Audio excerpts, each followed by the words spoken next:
nhà chun bong bóng nè prey về không phnom chơi cạchประหยัดบองบอนยังประหยัดประหยัดเนี่ยประหยัดตีตั้งแรงเคยพนมไรทมพนมปูนยมตูนอ่องรวนดวงชัดขมิ้นเนี่ยนัดขมิ้นเนี่ยเมตตาปีมนทมเนอทมจุ่มปรึกษาไอ้เลยนาในจ้าขมิ้นสอสำไรทมพนมยุมรอกจุ่มนุยยุมอ้ายเกจุยส่องคำไงมวยพนมแลงก้องวอลอาโซทมพนมเชื่อกัดได้สัญองปู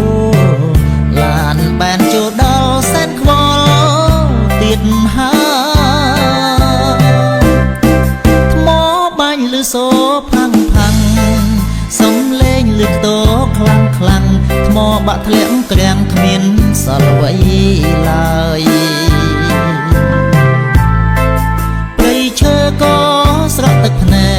นสัตว์ปรีโปรดขมิ้นกอดตรายตาทั้งไงน่าลอยเติมรวยพอดตกนึกสระบาพนมเมียนพนมเชื่อกัน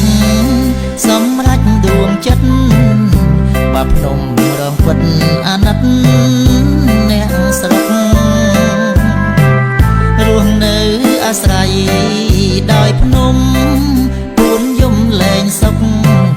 ดอลเตอไงมุกคล้ายจีอย่างน้า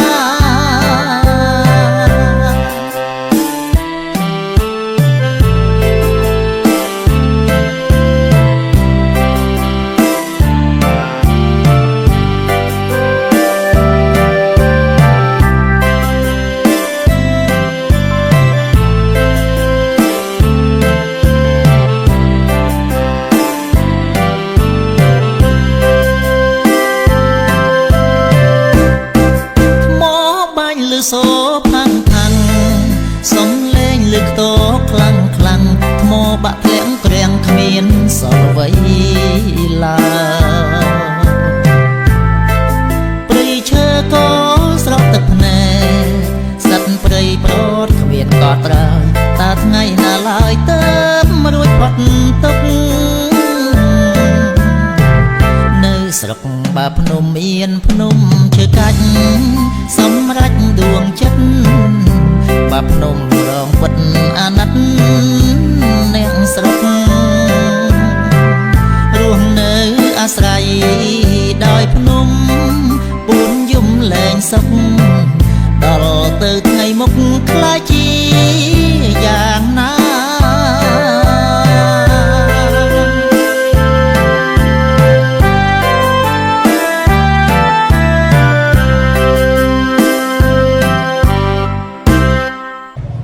ពីបាក់ហ្នឹងហើយពីមានអារម្មណ៍ថាខ្ញុំឈឺចង្កេះដោយសារតែយើងអង្គុយបងយើងអង្គុយច្រើនពេក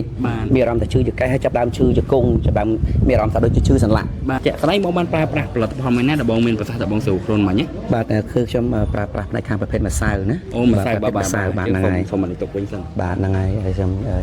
ជំរាបសួរពុកម៉ែបងប្អូនទាំងអស់គ្នាបាទហើយក៏ដូចជាជំរាបសួរលោកកនាយកអានេះបាទពិតជាមានកិត្តិយសរបស់កំពង់ពោះណាបាទដែលបានជួបជាមួយនឹងលោកកនាយកផ្ទាល់ផ្នែកខាងតែជាទីសញ្ញាក្រូចឆ្មាបាទឃើញថាខ្ញុំបានប្រើផលិតផលនេះហើយឃើញថាពូកែស័ក្តិសិទ្ធិមែនព្រោះអីខ្ញុំអាជីពជាអ្នកសម្ដែងខ្ញុំទៅសម្ដែងទីចិត្តទីឆ្ងាយបើកឡានផងទៅដល់ត្រូវអង្គុយផងបើច្រៀងភ្លេងខ្មែរគឺយើងត្រូវអង្គុយរហូតអញ្ចឹងមានការចុករួចចកេះបាទចុកខ្នងហើយពិសេសខ្ញុំមានអារម្មណ៍ថាដូចជាឈឺសន្លាក់ឈឺជើងដល់ពេលព្រះអង្គគុណម្ចាស់នីសវណ្ណវីរ៉េតថាលោកកនាយកបានយកមកប្រគេនណាចំពោះតែជីធីបាទសញ្ញាក្រូចឆ្មានេះព្រះអង្គទៅឲ្យមកកំប៉ុងបាទពិសាសាដល់បងដល់ពេលខ្ញុំពិសាទៅគឺថាទទួលបានលទ្ធផលល្អគាត់ប្រសើរដែលគួរនឹកស្មានមកដល់មែន